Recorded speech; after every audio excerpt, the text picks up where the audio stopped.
নমস্কাৰ নিৰপেক্ষ গহপুৰৰ শহীদ নগৰী একাষাৰলৈ আজি আপোনালোকক স্বাগতম জনাইছোঁ। আজি আমাৰ শহীদ নগৰী একাষাৰৰ অতিথি দুকনৈ কলেজৰ প্ৰাক্তন অধ্যক্ষ ডক্টৰ গোপাল ফুকন। পোনপ্ৰথমে গোপাল ফুকন ডাঙৰীয়াক নিৰপেক্ষ গহপুৰ তৰফৰ পৰা যি ভোগালী বিহুৰ হৈ গ'ল তাৰ শুভেচ্ছা দিছোঁ, লগতে ৰাজনীতিৰ শুভকামনা তেখেতক দিছোঁ।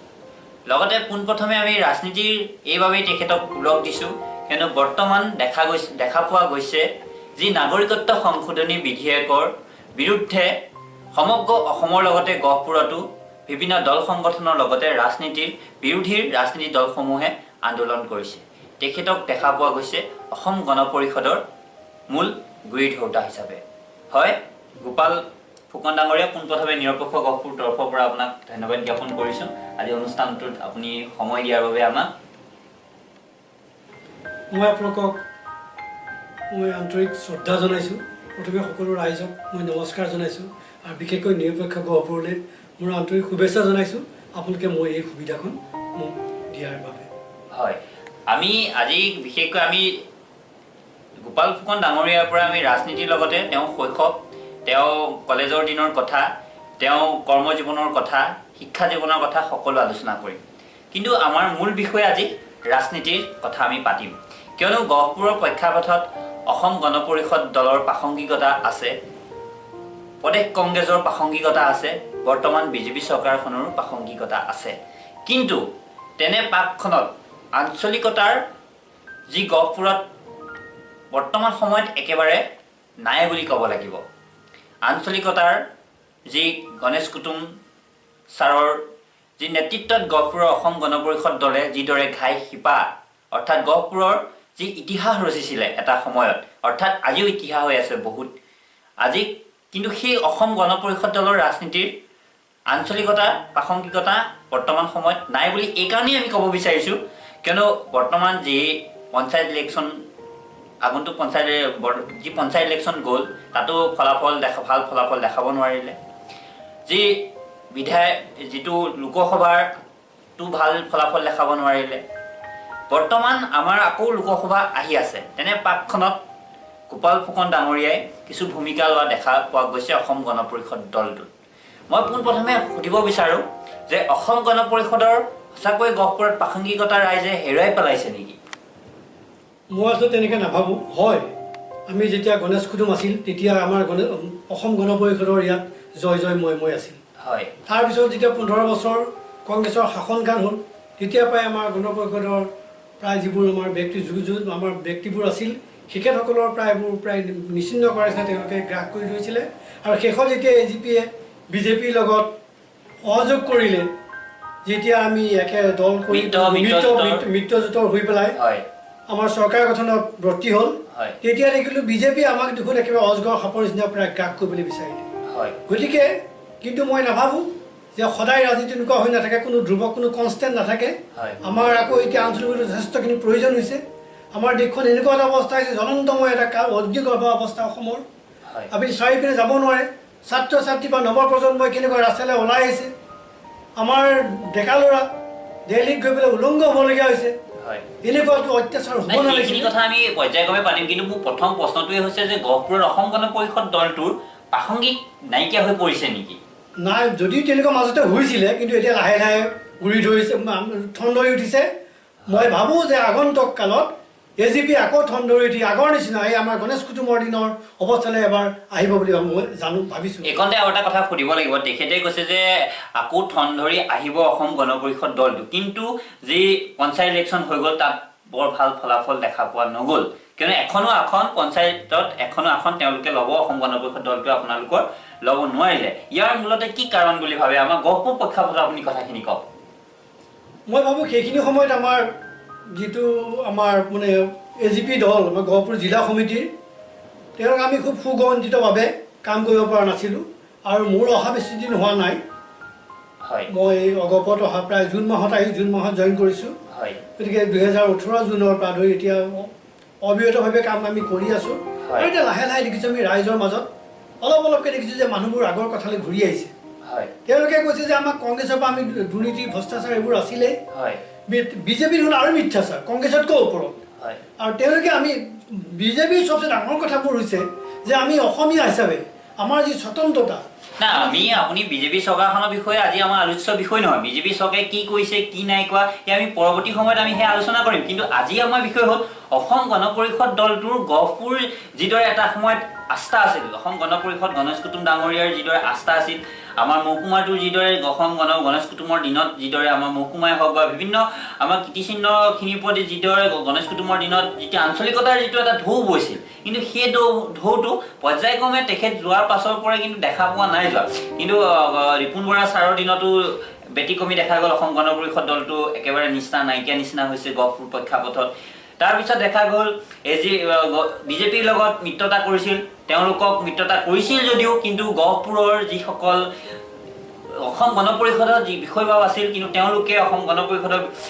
বিজেপি দলৰ যিজন বিধায়ক উৎপল বৰাৰ পৰা তেওঁলোকে দাবী কৰে যে আমাক কোনো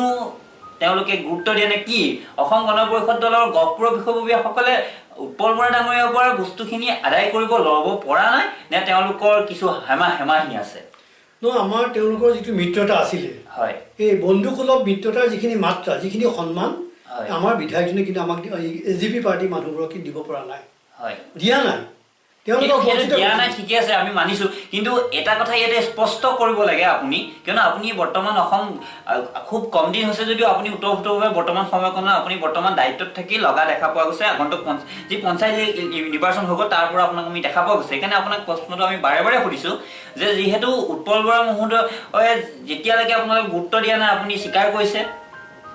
যেতিয়ালৈকে মিত্ৰতা আছিলে তেতিয়ালৈকে আমাৰ গহপুৰ সমষ্টিটো দেখা গৈছিল অসম গণ পৰিষদ দলটো মিত্ৰতাই আছিল কিন্তু পঞ্চায়ত নিৰ্বাচনত মিত্ৰতা ভংগ কৰিলে সেইদৰে তেওঁলোকে মিত্ৰতা ভংগ কৰি আপোনালোকে অসম গণ পৰিষদেও সকলো পঞ্চায়ততে প্ৰাৰ্থিত্ব দিব নোৱাৰিলেও কিছু পঞ্চায়তত আপোনালোকে সম্পূৰ্ণকে প্ৰাৰ্থিত্ব দিলে মই এতিয়া প্ৰশ্ন হ'ল যে উৎপল বৰা ডাঙৰীয়াৰ লগত যে বা আমাৰ যিখিনি অসম গণ পৰিষদ দলৰ বিষয়ববীয়াসকলে গহপুৰীয়া ৰাইজক আঞ্চলিকতাবাদৰ যিটো ভাৱমূৰ্তি সেই তালৈ ঘূৰাই আনিব নোৱাৰিলে নেকি নে যিখিনি আঞ্চলিকতাবাদৰ যি অসম গণ পৰিষদৰ প্ৰতি আস্থা আছিল সেই মানুহখিনি বিজেপি দললৈ তেওঁলোকৰ মন ধাউলি গ'ল আমি দেখা গৈছে বহুতখিনি আমাৰ অসম গণ পৰিষদৰ মানুহ বিজেপিলৈ ধাৱিত হৈছে কিন্তু আমি আশাবাদী যে তেওঁলোক আকৌ ঘূৰি আহিব কাৰণ এতিয়া দেশৰ যি অগ্নিগৰ্ভ পৰিস্থিতি সেইখিনি আপুনি এইটো কাক আপুনি দোষাৰোপ কৰিব যিহেতু তেওঁলোক আকৌ ঘূৰি গুচি গ'ল বিজেপি অগপ ত্যাগ কৰি এতিয়া বিজেপিলৈ গৈছে বহুতৰে প্ৰশ্ন আমি হৰা দলত কিমান থাকিম তেনেকুৱা কিছুমান কথা উত্থাপন হয় গাঁৱলীয়া যিখিনি ৰাইজ সেইখিনি কিন্তু সদায় অসম গণ পৰিষদ ক'লে এটা ঢৌ আছে যে আমি অসম গণ পৰিষদ কৰিছোঁ বা কংগ্ৰেছ কৰিলে যদি বিজেপি চৰকাৰ থাকে তেতিয়া কোনো সুবিধা নাপায় কংগ্ৰেছ চৰকাৰ থাকিলে কোনো অন্য দলৰ সুবিধা নাপায় এইখিনি প্ৰসংগত আপুনি কি ক'ব সেইটোতো হয় আমি প্ৰতিটো দলৰ আমি দেখা পাওঁ যে এটা দল হ'লে সিটো দলক তেওঁলোকে বেয়া পায় কিন্তু আমি যিখিনি চৰকাৰৰ যিখিনি ন্যূনতম সুবিধা সেইখিনি সকলো জনসাধাৰণে পাব লাগে যে আই ঘৰটো হওক আপোনাৰ যিখিনি ইয়াত সুবিধা যে ধৰক বৃদ্ধ পেঞ্চন হওক তাতো যদি দেখা পাওঁ যে ইয়াত পাৰ্টি পলিটিক্স চলে যিহেতু এজিপি কাৰণে নিদিয়ে এজিপি মানুহক কোৱা শুনো মই যে তোমালোক বিজেপিত জইন কৰা বিজেপিত জইন কৰিলে এইখিনি বস্তু পাবা কিন্তু বিজেপিৰ লগত এটা মিত্ৰতাই আছিলে অগপতো গোটেইখিনি বিজেপিত জইন কৰা নাই তেওঁলোকে আমি মিত্ৰতা ভাবিহে ভোট দিছিলে এতিয়া মোৰ কিছুমান মই যেতিয়া দেখা পাইছোঁ আপুনি ঠিকে কথা সুধিছে মোৰ খুব দুখ লাগিছে যে মই যেতিয়া আহিলোঁ মই নিগমত মানে প্ৰচাৰ চলাব যাওঁতে এজন মানুহে কৈছে যে বোপাই আমি দেখোন হাতীটো ভোট দিবলৈ বিচাৰিয়ে নাপাওঁ সেই মানুহজনৰ দেশপ্ৰেমটো ভাবকচোন কিমান তেওঁৰ দেশপ্ৰেম কিমান তেওঁ দুখত কৈছে কোনোপধ্যে আমাৰ এজন নেতাতকৈ কম দেশপ্ৰেম নহয় সেই মানুহবোৰ বাকীবোৰ যিবোৰ মানুহ মই দেখা পাওঁ সেই মানুহবোৰে কয় যে আমি এজিপি দিনত ইমান কষ্ট পাইছিলোঁ আমি জেলত গৈছিলোঁ আমি গৈ আন্দোলনৰ পিছত আমি তাৰপৰা আমি থানাত যাবলগীয়া হৈছে আমি কেছ কৰিবলগীয়া আছে সেইখিনি কৰাৰ পিছত আমাৰ যিজন এজিপিৰ হোৱাৰ পিছত আমি কিছুমানে কি হয় সেইখিনি সন্মান পোৱা নাই গতিকে মই ভাবিছোঁ মোৰ বৰ দুখ লাগে আচলতে আমি যিখিনি কাম কৰিছোঁ মই খুব এটা ভাল মন আৰু এখন ভাল অন্তৰ লৈ ইয়াত কাম কৰিবলৈ আহিছোঁ মোৰ প্ৰথম কথাটো হৈছে যে অগপ আঞ্চলিকতাবাদী আমি আগৰ পৰাই বিশ্বাস কৰোঁ যে এই অসমত আমাৰ নৰ্থ ইষ্ট বুলিয়ে ক'ব পাৰোঁ যে নৰ্থ ইষ্টত আঞ্চলিকতাৰ বাদে আমি বেলেগ কোনো আমি কেন্দ্ৰই আমাক মাত্ৰ শোষণ কৰে গতিকে আঞ্চলিকতাৰ বাদে আমাৰ গত্যন্তৰ নাই আমি ভাল কাম কৰোঁ বুলি ক'লে আঞ্চলিক দলত থাকি অগপত থাকি আমি বহুতখিনি কাম কৰিব পাৰোঁ তাৰ একদম জ্বলন্ত উদাহৰণ আছিলে আমাৰ গণেশ কুটুম ডাঙৰীয়া তেখেতে যথেষ্টখিনি কৰিছে গতিকে তেখেতৰ আমি পথ প্ৰদৰ্শন লৈ আমি ভাবিছোঁ যে এতিয়া নতুনকৈ আমি আকৌ গঢ় লৈ আমি যুদ্ধত প্ৰথম ওলোৱাৰ নিচিনাকৈ আমি ওলাই আকৌ যাতে আমাৰ গহপুৰখন আমি আগৰ নিচিনা কৰিব পাৰোঁ, আমি টোপত টোপে আগলৈ আগবঢ়াই নিব পাৰোঁ, বিশেষকৈ নৱপ্ৰজন্মসকলৰ মুখত যাতে হাঁহি মেঙিব পাৰোঁ, এটা শুদ্ধ ৰাস্তাত লৈ যাব পাৰোঁ। আৰু মই এইকাৰণে ক'ব পাৰোঁ যে মই এখন কলেজত কাম কৰিছিলোঁ। মই যদি নিজৰ বিষয়খন ক'বলগীয়া হয়, মই পাণ্ডু কলেজত কেমেষ্ট্ৰি পঢ়াইছিলোঁ। প্ৰথমে বিবয়া কলেজত কাম কৰিছিলোঁ কেমেষ্ট্ৰি, তাৰপিছত পাণ্ডু কলেজত কৰিলোঁ কাম। তাৰপিছত 2000 পাছত পাণ্ডুৰ পৰা মই দুধনৈ গোৱালপাৰা জিলাৰ দুধনৈ মহাবিদ্যালয়ত অধ্যক্ষ হিচাপে মই নিযুক্তি লাভ কৰোঁ আৰু তাত মই এতিয়া দুধনৈ কলেজত অধ্যক্ষ হিচাপে কাম কৰিছোঁ। যিখিনি কাম কৰিছোঁ মই ছাত্ৰ ছাত্ৰীৰ লগতে তাৰ সেই অঞ্চলটোৰ কাৰণে মই কৰি গৈছোঁ। তাতে আছোঁ, কনফাৰেঞ্চ পাতিছিলোঁ, আপোনালোকে গম পায় 2016 আৰু তাতে আমি আৰু এটা ডাঙৰ কথা হৈছে কি যে তাতে আমাৰ বড়ো সাহিত্য সভা হৈছে 2012। তেতিয়াও মই আছিলোঁ। অসম কলেজ শিক্ষক সন্থাৰ অধিৱেশনো হৈছিলে, ব্যক্তিগত কথা। কিন্তু মই এইখিনি এটা মোৰ এটা নিজৰ এটা আঞ্চলিকতাত এটা মোৰ ভাল মূৰ্তি এটা আছে, নিজে কিবা এটা কৰিম বুলি ভাবি আহিছোঁ। মই সেইকাৰণে কৈছোঁ যে কিবা এটা কৰিম বুলি আহিছোঁ। আপুনি ভাবেনে আপোনাৰ কাৰ্যকালত বা আপোনাৰ নেতৃত্বত যি অসম গণ পৰিষদ দলৰ যি বিগত 15 বছৰ বা তাতোধিক অধিক সময় অসম গণ পৰিষদ দলৰ গহপুৰত কোনো চিনচাপ নাইকিয়া হৈছে হয় আছে বুলি ক'লেও মোৰ কথা নিশ্চয় নো কৰা নহ'ব, কিয়নো পঞ্চায়ত নিৰ্বাচনত তাৰ আপোনালোকে মোৰ কথাটো যদি নো কৰিব বিচাৰে তাৰ ফলাফল আপোনালোকে দেখা পাইছে। মই এইকণতে ক'ব যে আপোনাৰ নেতৃত্বত অসম গণ পৰিষদ দলটো আকৌ যি বিষয় বাবদ আছে, প্ৰথম তেওঁলোকক আঞ্চলিকতাৰ বাদৰ যি ভাৱমূৰ্তি প্ৰকৃতভাৱে গঢ় দিব লাগিব, তাৰপিছতে প্ৰতিজন ৰাইজৰ মাজলৈ যাব লাগিব। আপুনি ভাবেনে আপোনাৰ কাৰ্যকালত সেইখিনি যি লোকসভা নিৰ্বাচন আহি আছে তাত আপুনি কিছু পৰিমাণে সফল হ'ব পাৰিব? আপুনি যিখিনি কথা কৈছে বৰ শুদ্ধ কথাই কৈছে। আচলতে আমি ভাবিছোঁ, আমি এতিয়া নিজে চিন্তা কৰিছোঁ সকলো আমাৰ যিখিনি ইয়াত বিষয়ববী আছে যে আমি নৱপ্ৰজন্মক আমি নতুন কিছুমান আমি অসম গণ পৰিষদক এতিয়া আনিব লাগিব। বহুত আহোম কৈ আছে, তেওঁলোকে আহিবলৈ কিবা স্ক'প পোৱা নাই। আমি নিমন্ত্ৰণ কৰিব লাগিব তেওঁলোকক মাতিব লাগিব। তেওঁলোকে এটা আশাৰ সঞ্চাৰ দেখা পাব লাগিব যে এটা আশা মনত দেখা পালেহে মানুহ আহিব। মানুহ পাৰ্টি তাত কিয় জইন কৰিবলৈ আহিব? আপুনি যিটো কথা কৈছে হয়, আগতে মানে একো পোৱা নাই, চৰকাৰৰ পৰা একো পোৱা নাই, গোটেই 15 বছৰ একো নাপালে, 2.5 বছৰ একো নাপালে। আৰু আমি জানো যে পঞ্চায়তৰ ইলেকশ্যনবোৰ তেনেকুৱাই হয়, যি শাসনত থাকে তেওঁলোক বেছি সেইফালে ধাৱমান হয়। কিন্তু তথাপি মই নিজেও কৈছোঁ যে আজি ইমান দিন নাই কাৰণে মানুহবোৰে ইমান হতাশ হ'ব নালাগে। কাৰণ মানুহৰ চক্ৰবৰত পৰিণত দুখানিছ চুখানিছ, সুখ আৰু দুখৰ মাজত আহে। এটা দিন হয়তো এনেকুৱা আছে, এটা দিন আকৌ ভাল হ'ব, আৰু মানুহবোৰ ইয়াত ভাল। এইখনতে আৰু এটা মই প্ৰশ্ন সুধিব লাগিব, কিয়নো বৰ্তমান যি এটা সময়ত গণেশ কুটুম ডাঙৰীয়াক যেনেদৰে গহপুৰীয়া ৰাইজে আদৰি লৈছিল, নিদলীয় উঠাৰ পাছতো তেখেত জিকিছিল, ইমানেই আঞ্চলিকতাৰ বাদৰ পিছতো তেখেতক আদৰি লৈছিল। তাৰপিছত আকৌ ৰিপুণ বৰা ছাৰ উঠাৰ লগে লগে ইমানেই আদৰি ল'লে, তেওঁ দুৰ্ভাগ্যবশতঃ যেতিয়া জেললৈও যাবলগীয়া হৈছিল, তাৰপিছতো তেওঁ পৰিবাৰ মণিকা বৰা ডাঙৰীয়া ইয়াত জিকিছিল। তাৰপিছত দেখা গৈছে এতিয়া উৎপল বৰা ডাঙৰীয়া যেনেকৈ উঠিছে, সেইদৰে তেওঁকো পঞ্চায়ত ইলেকশ্যনতে আপোনালোকে দেখিলে, তেওঁ দেখিলে আদৰি লৈছে তেখেতক। গহপুৰীয়া ৰাইজে যিটো আদৰি লৈছে, এতিয়া বৰ্তমান উৎপল বৰাক আপোনালোকে অসম গণ পৰিষদ দলটোৱে কেনেকৈ প্ৰত্যাহ্বান জনাই গণ পৰিষদ দলটো গহপুৰত স্থাপন কৰিব? মই ভাবিছোঁ আপুনি যিখিনি কথা কৈছে হয়, আপুনি ৰিপুণ দা মোতকৈ ডাঙৰ আছিলে, আমি স্কুলত একেখন স্কুলত পঢ়া, গভৰ্ণমেণ্ট স্কুলত, তেখেতৰ প্ৰতি মোৰ সন্মান আছে। কিন্তু পাৰ্টি যিহেতু বেলেগ কথা হ'ব, দৃষ্টি বেলেগ হ'ব। আৰু উৎপল বৰাৰ দাদাকজন মোৰ লগতে একেলগে পঢ়া, আমি দৰং কলেজত একেলগে পঢ়িছোঁ, তেওঁকো মই বহুত ভাল পাওঁ। কিন্তু কথাটো এইটো নহয়, যিহেতু পাৰ্টি নামতে অসমৰ কথা আহি গৈছে, আমি জাতি জনগোষ্ঠী খিলঞ্জীয়া মানুহৰ কথা আহি গৈছে, তাত কোনো নিজৰ সম্বন্ধ বা আপুনি এইটো কথা ক'ব বিচাৰে নেকি যে নাগৰিকত্ব সংশোধনী বিধেয়কখনে সকলো মানুহক অসম গণ পৰিষদলৈ ধাৱমান কৰিব? মই অকল সেইটো কথাই নাভাবোঁ, ইয়াৰ লগত বহুত আমাৰ জড়িত আছে, আমাৰ আৱেগ অনুভূতি বহুতখিনি জড়িত আছে। কাৰণ নাগৰিকত্ব বিধেয়কখনে আমাক ইমান শলঠেকত পেলাইছে, এইটো আছেই, আমাৰ এখন বিক্ৰী কৰাৰ নিচিনা হৈছে। আচলতে আমিতো 5 বছৰ, আমি যিকোনো এজনৰ বিধায়ক যে 5 বছৰ কাৰণে নিৰ্বাচিত কৰোঁ, তেওঁকতো আমি অসমখন বন্ধকত নিদিওঁ, তেওঁলোক চলাবলৈ দিওঁ। আমি এখন ভাড়াঘৰ নিচিনা ক'ব পাৰোঁ যে তেওঁ ভাড়াঘৰত থাকিব দিছোঁ, তেওঁ ভাড়াঘৰৰ মালিক, তেওঁ মালিকৰ কৰ্তৃত্ব ল'ব। কিন্তু বৰ্তমান সময়কণত দেখা গৈছে যে উৎপল বৰা মহোদয়ে এতিয়ালৈ কোনো নাগৰিকত্ব সংশোধনী বিধেয়কখনক কোনো মন্তব্য প্ৰদান কৰে নাই। এই ক্ষেত্ৰত আপুনি কি ক'ব অসম গণ পৰিষদৰ বিষয়া হিচাপে?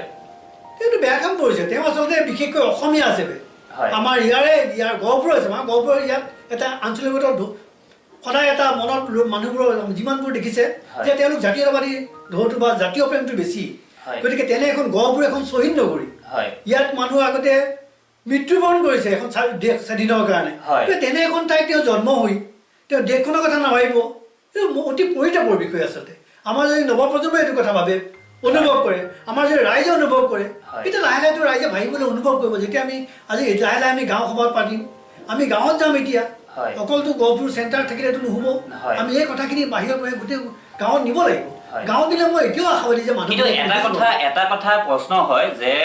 এইটো কিয় তেখেতেও সেই প্ৰশ্নটো আমাক কৰিব পাৰে যে চোৱা যে নাগৰিকত্ব সংশোধনী বিধেয়ক দল সংগঠনে ধৰি বিৰোধী দলসমূহে যিদৰে প্ৰতিবাদ কৰিছে কিন্তু তাৰ ফলাফলটো ইলেকশ্যনৰ যিটো ৰিজাল্ট কিন্তু তাৰ বিপৰীত এখন প্ৰতিচ্ছবি দেখা পোৱা যায় বিজেপি দলটোৱে অসমেই হওক বা গহপুৰেই হওক তেওঁলোকে প্ৰতিদ্বন্দ্বিতাত ভাল ফলাফল দেখায় কিন্তু গাঁও অঞ্চলত কি তেখেতৰ এই নাগৰিকত্ব সংশোধনী বিধেয়কখনৰ কোনো প্ৰভাৱ পৰা নাই নেকি বাৰু মই তেনেকৈ ভাবিছোঁ গাঁও অঞ্চলৰ মানুহে এতিয়ালৈকে বুজিয়ে পোৱা নাই ভালকৈ তেওঁলোকে কিবা আই ঘৰ এটা দিছে আমুক কিবা ৰাস্তাটো অকণমান ভাল কৰি দিছে তাতে তেওঁলোকে সন্তুষ্ট হৈ গৈছে কিন্তু সেইটোতো হ'ব নালাগে কাৰণ আমাৰ আজি ৰাস্তাটোৱে থাকিলে বা ঘৰটোৱে থাকিলে মোৰ যদি মোৰ নিজৰ ভাষা সংস্কৃতি নাথাকে তেতিয়া আমাৰ সেইবোৰ থাকি কি লাভ হ'ব কাৰণ নিজে নিজে চকুৰ আগত আমি এজন মানুহক যেনেকৈ মৰিবলৈ দিব নোৱাৰোঁ আমি যেনেকৈ যিমান পাৰোঁ তিমান মানুহজন কিবা বিপদ আহিলে আমি বিপদৰ পৰা বচাবলৈ চাব লাগে ঠিক তেনেকৈ এখন দেশৰ বিপদৰ সময়ত আজি দেখিছে আমাৰ যিমানবোৰ মই আপোনাৰ বিজেপি বুলি কৈছে যে আপুনি ক'ব নালাগে সেইটো মই কথা কোৱা নাই কিন্তু সদায় দেখোন বেলেগ বেলেগ ক্ষেত্ৰত আজি তৈল খেতিবোৰ বিক্ৰী কৰি দিলে ব্যক্তিগত কাৰণে গ'ল এইখিনি যে যেতিয়া গৈ আছে আৰু আমাৰ সভাপতি আপোনালোকে কৈছে যে আমাৰ পঞ্চায়ত ইলেকশ্যনৰ আগত তেওঁলোকে কৈছে আমি বেলেগকৈ খেলিব লাগে নিজস্বভাৱে খেলিব লাগে তেতিয়া আমি পাৰ্টিত থাকি তেওঁলোকে ভিতৰত থাকি আচলতে যুঁজ দিছিলে সেইকাৰণে এতিয়া অসমৰ ভাৰতৰ বিভিন্ন প্ৰান্তত তেওঁলোকে গৈ পেলাই এই ৰাজ্যসভাত এতিয়া আমাৰতো লোকসভাত গৃহীত হ'ল ৰাজ্যসভাত যাতে এই বিলখন গৃহীত নহয় তাৰবাবে তেওঁলোকে বিভিন্ন পলিটিকেল পাৰ্টিৰ ওচৰত গৈছে আৰু সবল নেতৃত্ব লৈ পেলাই আমাৰ অতুল বৰা ডাঙৰীয়া তেওঁলোকে চাওক আমাৰ 3জন মন্ত্ৰীয়ে পদত্যাগ কৰিছে এই মুহূৰ্তটো বৰ ডাঙৰ কথা আচলতে ৰাইজে কথাবোৰ এতিয়াহে বুজিব পঞ্চায়ত ইলেকশ্যন আগত গুচি গ'ল এই যে আমাৰ 3জন মন্ত্ৰীয়ে যি মানুহে কেতিয়াও মানে ক্ষমতাটোৰ কথা যি লোকসভা ইলেকশ্যন আহি আছে আপুনি কিবা ভাবে নেকি যে অসম গণ পৰিষদে ভাল তেওঁ বিজেপি দলটোক ৰাইজে প্ৰত্যাহাৰ কৰি অসম গণ পৰিষদ দলটোক লোকসভাৰ যি নিৰ্বাচন আহি আছে ভাল ফলাফল দেখাব মই এতিয়াও আশাবাদী মই ভাবোঁ যে অতি কমেও 2খন বা 3খন আসন কিন্তু অসম গণ পৰিষদ পাব কাৰণ তেওঁলোকে ঠন ধৰি উঠিছে নহয় এতিয়া সময় লাগিব অকণমান কিন্তু বিধানসভাত কিন্তু আপোনালোকে দেখিব যে অসম গণ পৰিষদৰ এটা যথেষ্ট প্ৰভুত্ব এইখনতে বিধানসভাৰ কথা আহি পৰিছে কিয়নো আমি গম পাইছোঁ যে বিধানসভাৰ কাৰণে অসম গণ পৰিষদ দলৰ কিছু আপুনি বৰ্তমান নেতৃত্ব আপুনি লৈ আছে বৰ্তমান সময়খনত নতুনকৈ অসম গণ পৰিষদ দললৈ আপুনি আহি কিছু পঞ্চায়ত ইলেকশ্যনতে হওক বা এতিয়া বৰ্তমান সময়খিনিতে হওক আপুনি সবল নেতৃত্ব লৈ আছে আপুনি বিধানসভাত কিবা গহপুৰ সমষ্টিৰ পৰা অসম গণ পৰিষদ দলটোৰ পৰা আপুনি কিবা ভাবিছে নেকি মোক যদি অসম গণ পৰিষদৰ পৰা প্ৰাৰ্থী হিচাপে প্ৰতিত্ব দিয়ে তেতিয়াহ'লে মই নিশ্চয় ইয়াত কাম কৰিম মই সেই বুলি ভাবিয়ে মই কাম কৰি আছোঁ কাৰণ মই ইয়াত কৈছোঁ যে মই ইয়ালৈ আহিছোঁ কিবা এটা কৰিম বুলি আহিছোঁ আচলতে খুব ভাল মই আগতে আপোনাক বাৰে বাৰে কৈছোঁ এটা কথা মোৰ কৈ থাকিবলৈ বেয়া লাগে কিন্তু কথাটো সঁচা কথা সদায় ৰিপিট হয় যে ভাল মন এটা লৈ আহিছোঁ ভাল অন্তৰ এখন লৈ আহিছোঁ আপুনি যদি মোক ব্যক্তিগতভাৱে ঘৰুৱা কথা সোধে মই যদিও গহপুৰত মই গৈছিলোঁ তাতে মই ইয়াত পঢ়িছিলোঁ মই ইয়াতে গহপুৰ স্কুলত কেইটামান দিন চাকৰি কৰিছিলোঁ 5 মাহমান হাইস্কুলত বিজ্ঞান শিক্ষক হিচাপে তাৰপিছত মই ইউনিভাৰ্চিটিত পঢ়িব গ'লোঁ ইউনিভাৰ্চিটিৰ মাজতে ঠিক PBR দি পেলাই মই খাৰুপেটীয়া হায়াৰ ছেকেণ্ডেৰী কেইটামান ছাবজেক্ট টিচাৰ কেমেষ্ট্ৰি কাম কৰিছিলোঁ তাৰপিছতে মই বিবৰুৱা কলেজত পালোঁ পাছ কৰাৰ পিছত PhD কৰিলোঁ বিবৰুৱা কলেজত পালোঁ পাণ্ডু কলেজ সেইটো এখন বেলেগ জীৱন কিন্তু মোৰ তেতিয়াও কিন্তু প্ৰতি মুহূৰ্তত তাৰ মাজতো মোৰ আৰু আছুৰ লগত মোৰ মানে আছু ব্লাডত থকা নিচিনা লাগে এইকাৰণে আছুৰ সময়তে মই জেল খাটিছিলোঁ গতিকে আপুনি যদি কয় যে দুধনৈ নিচিনা জেগাত আপুনি মোক কেতিয়াবা সুধিব যে আছু কনফাৰেঞ্চটো পাতিছিলোঁ সেইটো কাৰণে কাৰণ যিহেতু মোৰ মনত আছুৰ প্ৰতি কাৰণ আমি জানো যে আমি আমাৰ এতিয়া যিবোৰ নেতা আপুনি বিজেপিতে কওক বিজেপিতে বেছিভাগ আছে আমাৰ আছুৰ নেতাবোৰে আছে কিন্তু তেওঁলোকৰ সেই যিটো আঞ্চলিকবাদ যিটো তেওঁলোকে যিটো থালত ভাত খালে সেই থালখন এতিয়া প্ৰায় ঘূৰমুৱাৰ নিচিনা হৈছে এইখনতে এটা কথা আপুনি ঠিকেই কৈছে যে আছুৱে হওক বা অন্যান্য যিসকল জাতীয় সংগঠনৰ কিন্তু এটা কথা পৰিলক্ষিত হয় যিসকল আপুনি এতিয়া অসম গণ পৰিষদৰ ঘৰ আপুনি কৈ আছে কিন্তু আপোনাৰ ঘৰখনক আঞ্চলিকতা বাদ কৰিব লাগিব আপুনি অকল কৰিলে নহ'ব এই যে দল সংগঠনৰ কিছু বিষয়ববীয়া হওক বা কিছু ব্যক্তিক দেখা পোৱা যায় কিন্তু যে তেখেতলোক ৰাস্তাত আহি আঞ্চলিকতাৰ বাদৰ কথা কয় কিন্তু ৰাষ্ট্ৰীয়তা দলৰ প্ৰতি ধাউতি থকা কিন্তু অধিক বেছি দেখা পোৱা যায় এই সম্বন্ধে আপুনি মোক কথাটো নচাত কৰিব নে কি ক'ব নাই মই নষ্ট নকৰোঁ এইটো হয়। কিন্তু তেওঁলোকে এটা কথা বুজি পোৱা উচিত তেওঁলোকে ভাবিব লাগে যে আঞ্চলিকতাবাদ কৰিও হয় মানুহে কিন্তু ৰাষ্ট্ৰীয় কথা ভাবিব পাৰে হয়। কাৰণ আমিতো আমিতো ভাৰতৰ পৰা আমি বাহিৰত বুলি কোৱা নাই হয় আমি ভাৰতৰ ভিতৰতে থাকি হয়। কিন্তু যেনেকৈ আমি কি কৰিব লাগে সদায় যে থিংক গ্ল'বেলি হয় আৰু এক্ট লোকেলি হয় তাৰমানে আমি বহল চিন্তাত ভাবিব লাগে হয়। কিন্তু যেতিয়া মই কৰিম মোৰ ঘৰত যিখিনি উপযোগ্য হয় উপযোগীভাৱে মই কাম কৰিব লাগে হয় আঞ্চলিকভাৱে ধীৰাই পেলাই অসমখনৰ কথা থাকিও মানুহে কিন্তু ৰাষ্ট্ৰীয় কথা ভাবিব পাৰে কিন্তু সম্পূৰ্ণ ৰাষ্ট্ৰীয় কথা ভাবি আমাৰ আঞ্চলিকতা বাদ দিব নালাগে মই কিয় কৈছোঁ আপোনালোকে কৈছে যে সদৌ অসম ছাত্ৰ সন্থা বা বিভিন্ন জাতি জনগোষ্ঠীৰ পৰা নেতা হৈ তেওঁলোক গৈছে হয় মানে মই এইকাৰণে মই কথাটো উত্থাপন কৰিলোঁ সৰ্বানন্দ সোণোৱাল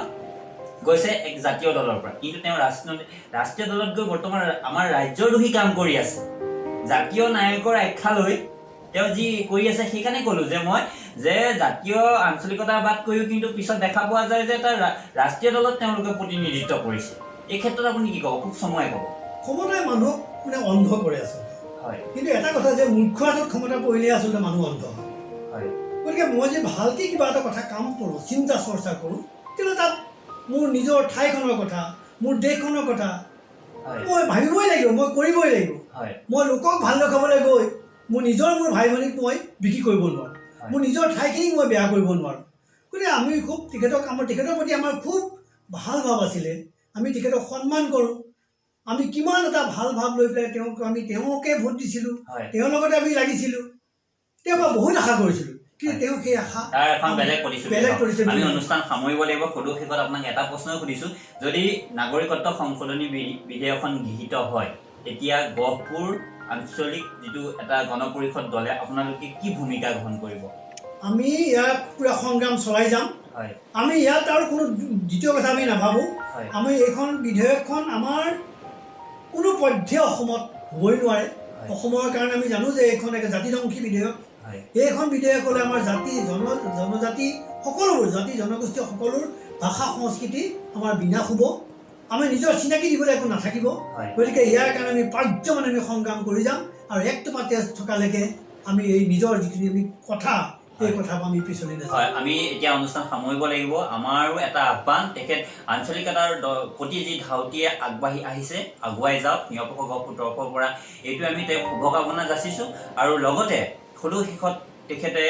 আমি গম পাইছোঁ যে বহুত গানৰ লগত তেখেত চৰ্চা কৰি থাকে এটি গানেৰে আমাৰ অনুষ্ঠান শেষ কৰিম হয় এটি দৰ্শকৰ উদ্দেশ্যে যদি আপুনি এটা গান গায় মই ইমান গান ভাল পাওঁ মই হয় গতিকে আপুনি কৈছে মই জয়ন্ত জেগা এটা বৰ ভাল পাওঁ হয়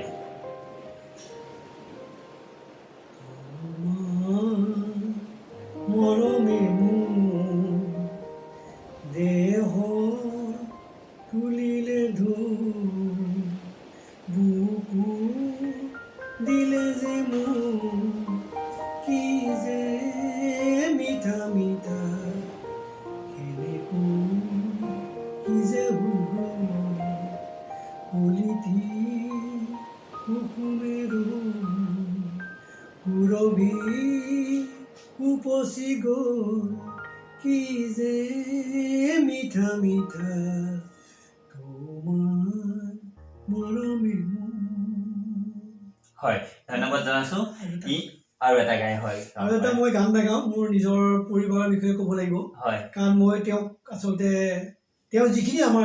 মোৰ কাৰণে কৰিছে